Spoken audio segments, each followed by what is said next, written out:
Hello everyone, today I'll be reading chapter 2 of the 12 Rules for Life. The chapter 2 starts with a picture.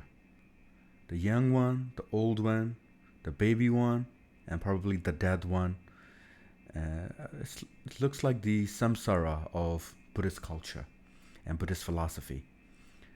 I'm really excited to see what Jordan Peterson will write in his second chapter of the 12 Rules for Life. Here we go. Treat yourself like someone you are responsible for helping. Why won't you just take your damn pills? Imagine that 100 people are prescribed a drug. Consider what happens next. 1/3 of them won't fill the prescription. Half of the remaining 60, 7 will fill it, but won't take the medication correctly. They will miss doses. They will quit taking it early. They might not even take it at all. Physicians and pharmacists tend to blame such patients for their non-compliance, inaction, and error. You can lead a horse to water, they reason. Psychologists tend to take a dim of view of such judgments. We are trained to assume that the failure of patients to follow professional advice is the fault of the practitioner, not the patient. We believe the healthcare provider has a responsibility to proffer advice that will be followed, offer interventions that will be respected, plan with the patient or client until the desired result is achieved. Follow up to ensure that everything is going correctly. This is just one of the many things that make psychologists so wonderful.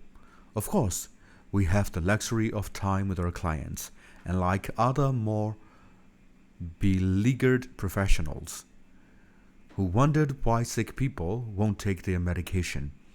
What's wrong with them? Don't they even want to get better? Here's something worse. Imagine that someone receives an organ transplant.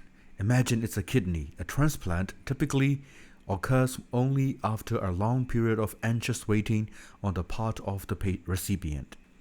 Only a minority of people donate organs when they die, and even fewer when they are still alive. Only a few number of donated organs are a good match for any hopeful recipient. This means that the typical kidney transplantee has been undergoing dialysis, the only alternative for years. Dialysis involves passing all the patient's blood out of her or his body through a machine and back in. It is an unlikely and miraculous treatment, so that's all good, but it's not pleasant. It must happen 5 to 7 times a week for 8 hours a time. It should happen every time the patient sleeps. That's too much. No one wants to stay on dialysis. Now, one of the complications of transplantation is rejection. Your body does not like it when parts of someone else's bodies are stitched into it. Your immune system will attack and destroy such foreign elements, even when they are crucial to your survival. To stop this from happening, you must take anti-rejection drugs, which weaken immunity, increasing your susceptibility to infectious disease. Most people are happy to accept the trade-off. Recipients of transplants still suffer the effects of organ rejection, despite the existence and utility of these drugs. It's not because the drugs fail, although they sometimes do. It's more often because those prescribed the drugs did not take them. This beggars belief. It is seriously not good to have your kidneys fail. Dialysis is no picnic. Transplantation surgery occurs one long waiting at risk and great expense. To lose all that because you don't take your medication? How could people do that to themselves? How could this possibly be? It's complicated. To be fair, many people who receive a transplanted organ are isolated or beset by multiple physical health problems, to say nothing of problems associated with unemployment or family crisis. They may be cognitively impaired or depressed. They may not entirely trust their doctor or understand the necessity of the medication. Maybe they can barely afford the drugs and ration them desperately and unproductively. But, and this is the amazing thing, imagine that it isn't you who feels sick, it's your dog. So you take him to the vet. The vet gives you a prescription. What happens then? You have just as many reasons to distract a vet as a doctor. Furthermore, if you cared so little of your pet that you weren't concerned with what improper, substandard, or error-ridden prescription he might be given, you wouldn't have taken him to the word vet in the first place. Thus, you care. Your actions prove it. In fact, on average, you care more. People are better at filing and probably administering prescription medication to their pets than to themselves. That's not good. Even from your pet's perspective, it's not good. Your pet probably loves you and would be happier if you took your medication. It is difficult to conclude anything from this set of facts except that people appear to love their dogs, cats, ferrets, and birds, and maybe even their lizards, more than themselves. How horrible is that? How much shame must exist for something like that to be true? What could it be about people that makes them prefer their pets to themselves? It was an ancient story in the book of Genesis, the first book in the Old Testament, that helped me find an answer to that perplexing question. The older story and the nature of the world.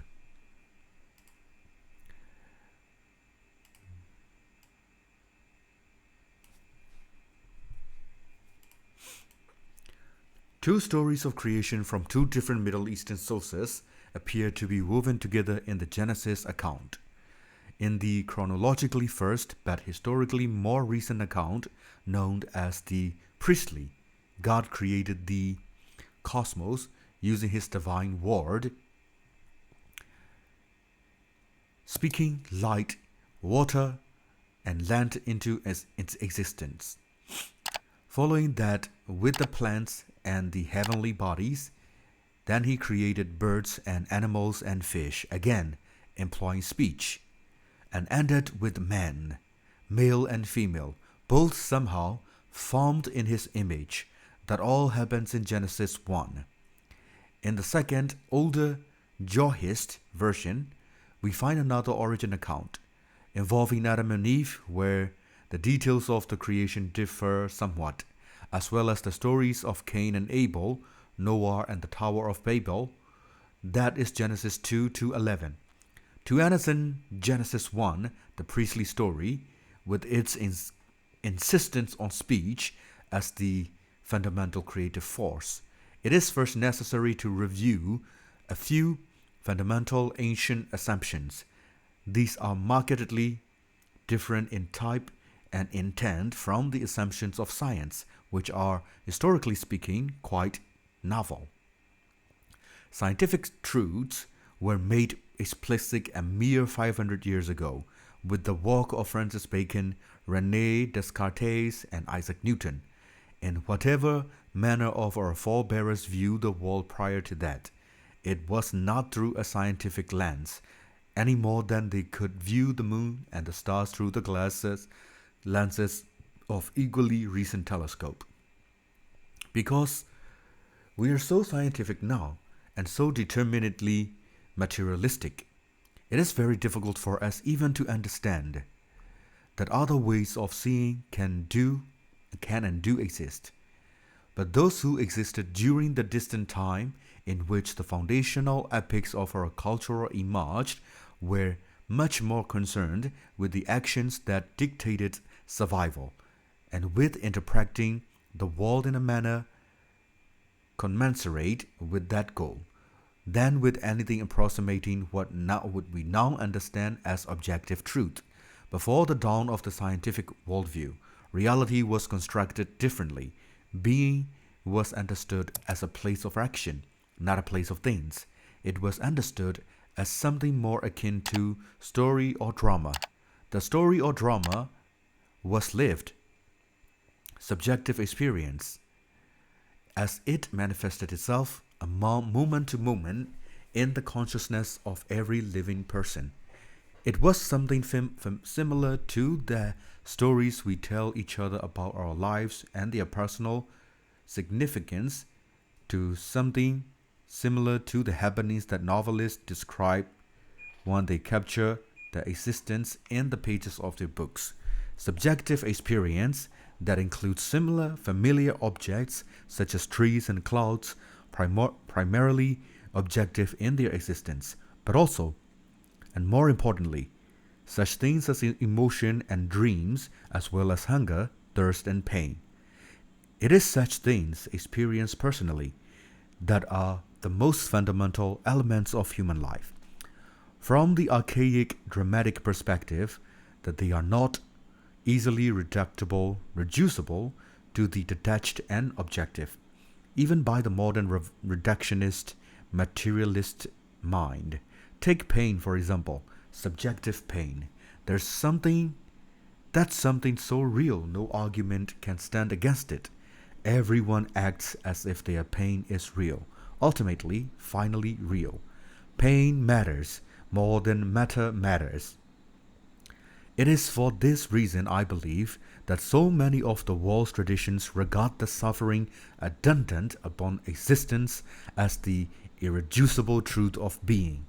In any case, that which we subjectively experience can be likened much more to a novel or a movie than to a scientific description of physical reality. It is the drama of lived experience, the unique, tragic, personal death of your father, compared to the objective death listed in the hospital records, the pain of your first love, the despair of dashed hopes, the joy attendant upon a child's sex, the domain not of matter, but of what matters. The scientific world of matter can be reduced, in some sense, to its fundamental constituent elements, molecules, atoms, even quarks. However, the world of experience has primal constituents as well. These are necessary elements whose interactions define drama and fiction. One of these is chaos, another is order. The third, as there are three, is the process that mediates between the two, which appears identical to what modern people call consciousness. It is our external subjugation to the first two that makes us doubt the validity of existence, that makes us throw up our hands in despair and fail to care ourselves properly. It is proper understanding of the third that allows us the only real way out. Chaos is the domain of ignorance itself. It's an explored territory. Chaos is what extends, externally and without limit, beyond the boundaries of all states, all ideas, and all disciplines. It's the foreigner, the stranger, the member of another gang, the rustle in the bushes in the nighttime, the monster under the bed, the hidden anger of your mother, and the sickness of your child. Chaos is the despair and horror you feel when you have been profoundly betrayed. It is the place you end up when things fall apart, when your dreams die, your career collapses, or your marriage ends. It's the underworld of fairy tale and myth, where the dragon and the golded cards eternally coexist. Chaos is where we are when we don't know where we are, and what we are doing when we don't know what we are doing. It is in short, all those things and situations we neither know nor understand. Chaos is also the formless potential from which the God of Genesis 1 called forth order using language at the beginning of time. It's the same potential form which we made in that image, called forth the novel and ever-changing moments of our lives, and chaos is freedom.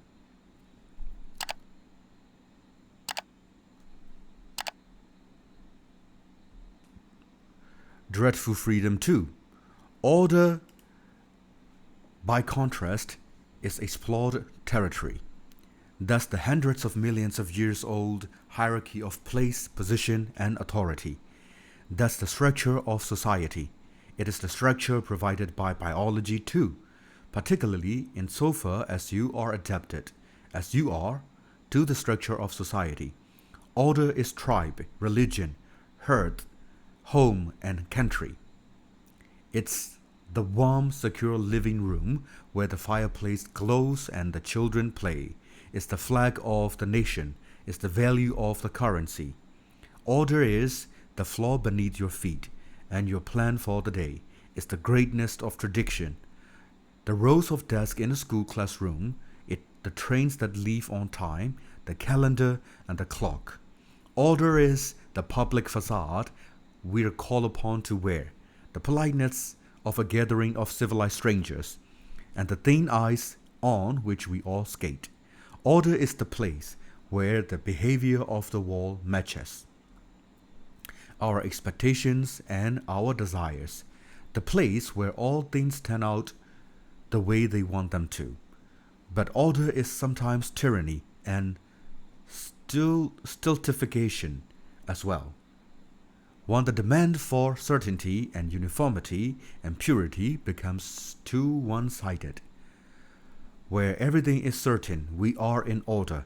We are there when things are going according to plan and nothing is new and disturbing. In the domain of order, things behave as God intended. We like to be there. Familiar environments are congenial. In order, we are able to think about things in the long term. There things work, and we're stable, calm, and competent. We seldom leave places we understand, geographical or conceptual, for that reason. And we certainly do not like it when we are compelled to or when it happens accidentally. You are in order when you have a loyal friend, a trusty ally, a trustworthy ally. When the same person betrays you, sells you out, you move from the daytime world of clarity and light to the dark and the world of chaos, confusion, and despair. That's the same move you make and the same place you visit when the company you work for starts to fail and your job is placed in doubt. When your tax returns has been filed, that's order. When you are audited, that's chaos. Most people would rather be mugged than audited. Before the Twin Towers fell, that was order. Chaos manifested itself afterward. Everyone felt it. The very air became uncertain. What exactly was it that fell? Wrong question. What exactly remained standing? That was the issue at hand. When the ice you are skating on is solid, that's order. When the bottom drops out and things fall apart and you plunge through the ice, that's chaos. Order is the Shire of Tolkien's hobbits, peaceful, productive, and safely inhabitable, even by the naive. Chaos is the underground kingdom of the dwarves, usurped by Smog, the treasure-hoarding serpent. Chaos is the deep ocean bottom to which Pinocchio voyaged to rescue his father from Monstro, whale and fire-breathing dragon. That journey into darkness and rescues is the most difficult thing a puppet must do if he wants to be real, if he wants to extract himself from the temptations of deceit and acting and victimization and impulsive pleasures and totalitarian subjugation, if he wants to take his place as a genuine being in the world. Order is the stability of your marriage. It's buttressed by the traditions of the past and by your expectations, grounded, often invisibly, in those traditions. Chaos is that stability crumbling under your feet when you discover your partner's infidelity. Chaos is the experience of reeling, unbound and unspotted through the space when your guiding routines and traditions collapse. Order is the place and time where their often invisible axioms you live by organize your experience and your actions so that what should happen does happen. Chaos is the new place and time that emerges when tragedy strikes suddenly or malevolence reveals its paralyzing visage. Even in the confines of your own home, something unexpected or undesired can always make its appearance when a plan is being laid out, regardless of how familiar the circumstances. When that happens, the territory has shifted. Make no mistake about it. The apparent space may be the same, but we live in time as well as space. In consequence, even the oldest and most familiar places retain an ineradicable capacity to surprise you. You may be cruising happily down the road in the automobile you have known and loved for years, but time is passing. The brakes could fail. You might be walking down the road in the body you have always relied on. If your heart malfunctions, even momentarily, everything changes. Friendly old dogs can still bite. Old and trusted friends can still deceive. New ideas can destroy old and comfortable certainties. Such things matter. They are real. Our brains respond instantly when chaos appears, with simple, hyperfast circuits maintained from the ancient days, when our ancestors dwelled in trees and snakes stuck in a flash. After that night, instantaneous, deeply reflexive bodily response comes the later, evolving, more complex but slower response of emotions, and after that comes thinking of the higher order, which can extend over seconds, minutes, or years. All that response is instinctive in some sense, but the faster the response, the more instinctive.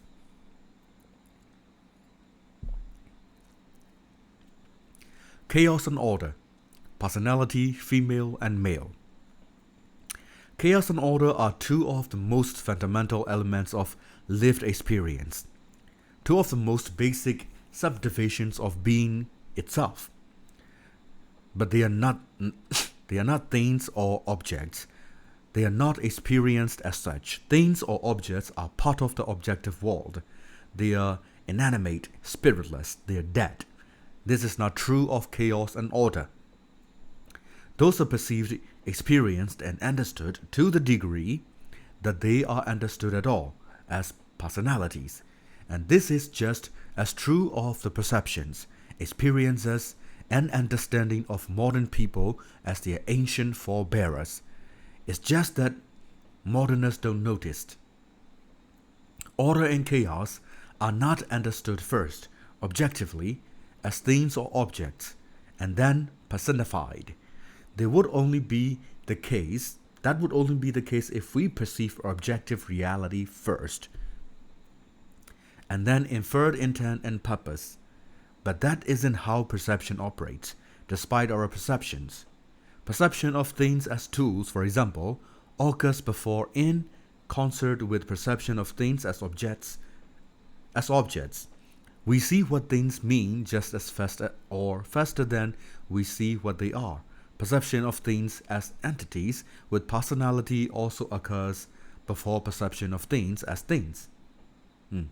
This is particularly true of the action of others, living others, but we also see the non-living objective world as animated, with purpose and intent.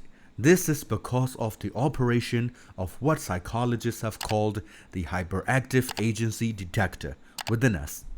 We evolve over millennia within intensely social circumstances. This means the most significant elements of our environment of origin were personalities, not things, objects or situations. The personalities we have evolved to perceive have been around in predictable form and in typical hierarchical configurations forever. for all intents and purposes. They have been male or female, for example, for 1 billion years. That's a long time. The division of life into its twin sexes occurred before the evolution of multicellular animals. It was in a still respectable 1/5 of that time that mammals who take extensive care of their young emerged. Thus, the category of parent and of child has been around for 200 million years. That's longer than birds have existed. That's longer than flowers have grown.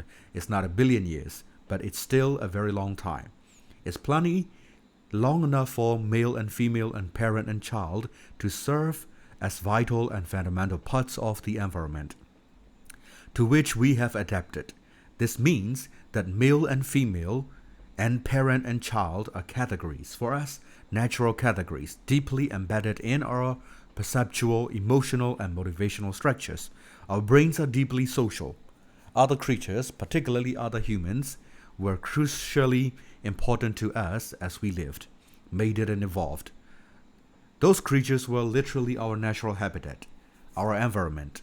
From a Darwinian perspective, nature, reality itself, the environment itself is what selects. The environment cannot be defined in any more fundamental manner.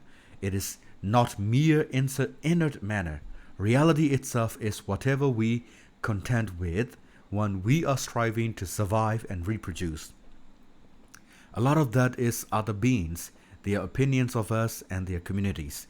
And that's that. Over the millennia, as our brain capacity increased and we developed curiosity to spare, we became increasingly aware of and curious about the nature of the world, what we eventually conceptualize as the objective world, outside the personalities of family and troop. And outside is not merely an explored physical territory. Outside is outside of what we currently understand, and understanding is dealing with and coping with and not merely representing objectively. But our brains had been long concentrating on other people. Thus, it appears that we first began to perceive the unknown, chaotic, non-human world with the innate categories of our social brain. And even this is a misstatement. When we first begin to perceive the unknown, chaotic, non-animal world, we used categories that had originally evolved to represent the pre-human animal social world. Our minds are far older than mere humanity. Our categories are far older than our species. Our most basic category, as old, in some sense, as the sexual act itself, appears to be that of sex, male and female. We appear to have taken that primordial knowledge of structured, creative opposition and begin to interpret everything through its lenses. Order. The known appears symbolically associated with masculinity, as illustrated in the aforementioned yang of the Taoist yin-yang symbol. This perhaps because the primary hierarchical structure of human society is masculine, as it is among most animals, including the chimpanzees, who are our closest genetic and, arguably, behavioral match. It is because men are, and throughout history have been, the builders of towns and cities, the engineers, stonemasons, bricklayers, and lumberjacks, the operators of heavy machinery. Order is God the Father, the eternal judge, ledger, keeper, and dispenser of rewards and punishments. Order is the peacetime army of policemen and soldiers. It's the political culture, the corporate environment, and the system. It's that they in the, you know what they say, it's credit cards, classrooms, supermarket, checkout lineups, turn-taking, traffic lights, and the familiar routes of daily commuters. Order, when pushed too far, when imbalanced, can also manifest itself destructively and terribly. It does so as the forced migration, the concentration camp, and the soul-devouring uniformity of the goose step. Chaos, the unknown, is symbolically associated with the feminine. That this is partly because all the things we have come to know were born originally of the unknown, just as all beings we encounter were born of mothers. Chaos is matter. origin, source, mother, materia, the substance from which all things are made. It is also what matters, or what is the matter. The very subject matter of thought and communication. In its positive guise, chaos is possibility itself, the source of ideas, the mysterious realm of gestation and birth. As a negative force, it's the impenetrable darkness of a cave, and the accident by the side of the road is the mother grizzly, all compassion to her cubs, who marks you as potential predator and tears you to pieces. Chaos, the eternal feminine, is also the crushing force of sexual selection. Women are choosy matters, and like female chimps, they are closest animal counterparts. Most men do not meet female human standards. It is for this reason that women on dating sites rate 85% of men as below average in attractiveness. It is for this reason that we all have twice as many female ancestors as male. Imagine that all the women who have ever lived have averaged one child. Now imagine that half the men who have ever lived have fathered 2 children, if they had any, while the other half fathered none. It is women as nature who looks at half of all men and say no. For the man, that's a direct encounter with chaos, and it occurs with devastating force every time they are turned down for a date. Human female choosiness is also why we are very different from the common ancestor we shared with our chimpanzee cousins. While the latter are very much the same, women's productivity to say no more than any other force has shaped our evolution into the creative, industrious, upright, large-brained, competitive, aggressive, domineering creatures that we are. It is nature as women who says, well, Bucko, you're good enough for a friend, but my experience of you so far has not indicated that suitability of your genetic material for continued propagation. The most profound religious symbols rely for their power in large part on this underlying, fundamentally bipartisan conceptual subdivision. The Star of David is, for example, the downward pointing triangle of femininity, and the upward pointing triangle of the male.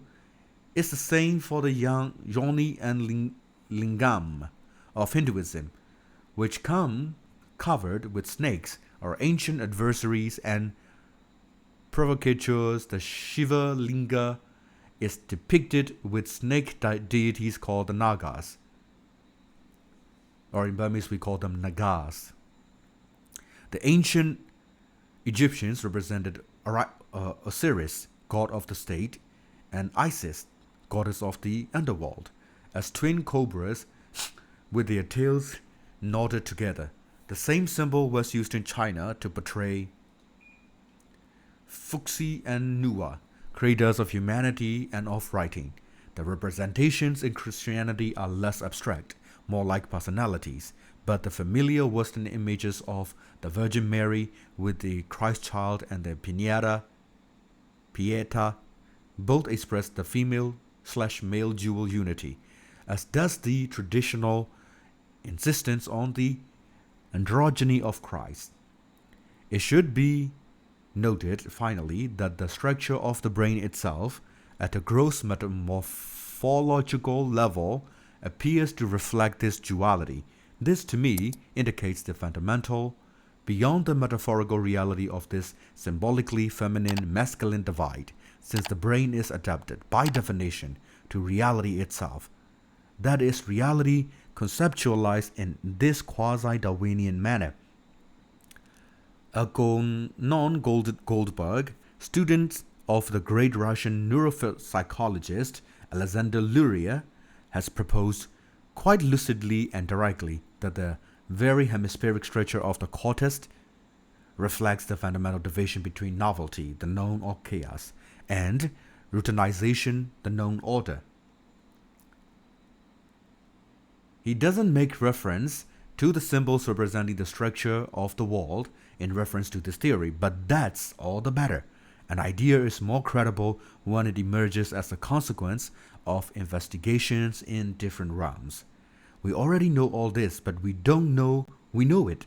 but we immediately comprehend it when it is articulated in a manner such as this. Everyone understands order and chaos, world and underworld, when it's explained using these terms. We all have a palpable sense of the chaos lurking under everything familiar. That's why we understand the strange, surreal stories of Pinocchio and the Sleeping Beauty and the Lion King and the Little Mermaid and Beauty and the Beast, with their eternal landscapes of known and unknown. World and underworld. We've all been in both places many times. Sometimes by happenstance, sometimes by choice. Many things begin to fall into place when you begin to consciously understand the world in this manner. It's as if the knowledge of your body and soul falls into alignment with the knowledge of your intellect. And there's more. Such knowledge is prescriptive as well as descriptive. This is the kind of knowing what that helps you know how. This is the kind of is from which you can derive an ought. The Taoist juxtaposition of yin and yang, for example, doesn't simply portray chaos and order as the fundamental elements of being. It also tells you how to act. The way, the Taoist path of life, is represented by a zit on the border between the twin serpents. The way is the path of proper being. It's the same way as that referred to by Christ in John 14:6. I am the way and the truth and the life. The same idea is expressed in Matthew 7:14, because straight is the gate and narrow is the way, which leadeth unto life, and few there be that find it. We eternally inhabit order, surrounded by chaos. We eternally occupy known territory, surrounded by the unknown. We experience meaningful engagement when we mediate appropriately between them. We are adapted, in the deepest Darwinian sense, not to the world of objects, but to the matter realities of order and chaos, yin and yang. Chaos and order make up the eternal, transcendent environment of the living. To straddle that fundamental duality is to be balanced, to have one foot firmly planted in order and security, and the other in chaos, possibility, growth, and adventure. One life suddenly reveals itself as intense, crippling, and meaningful when time passes and you are so engrossed in what you are doing don't notice. It is there and then that you are located precisely on the border between order and chaos. The subjective meaning that we encounter there is the reaction of our deepest being, our neurologically and evolutionarily grounded instinctive self, indicating that we are ensuring the stability but also the expansion of habitable, productive territory, of space that is personal, social, and natural.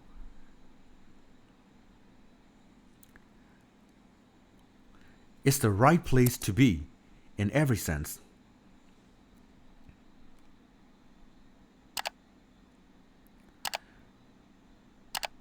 You are there when and where it matters. That's what music is telling you too when you're listening, even more perhaps when you're dancing.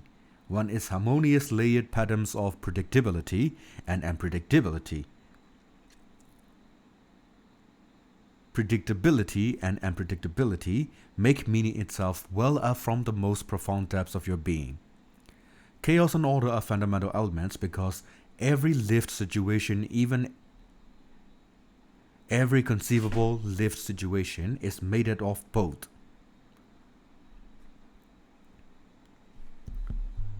No matter who we are, Kalahari desert dweller or Wall Street banker, some things are under our control and some things are not. That's why both can understand the same stories, and dwell within the confines of the same eternal truths. Finally, the fundamental reality of chaos and order is true for everything alive, not only for us, Living things are always to be found in places they can master, surrounded by things and situations that make them vulnerable. Order is not enough. You can't just be stable and secure and unchanging because there are still vital and important new things to be learned. Nonetheless, chaos can be too much. You can't long tolerate being swamped and overwhelmed beyond your capacity to cope while you are learning what you still need to know. Thus, you need to place one foot in what you have mastered and understood, and the other in what you are currently exploring, mastering. Then you have positioned yourself where the terror of existence is under control and you are secure, but where you are also alert and engaged. That is where there is something new to master and some way that you can be improved. This is where meaning is to be found. The Garden of Eden. Allow me to stop right here because TikTok only allows me to post not longer than 60 minutes. Therefore, I'm gonna stop it right here and post the part 2 of chapter 2 again after I read this. So that's all for now. Please wait for part 2 and I'll be posting part 2 tonight. Bye bye.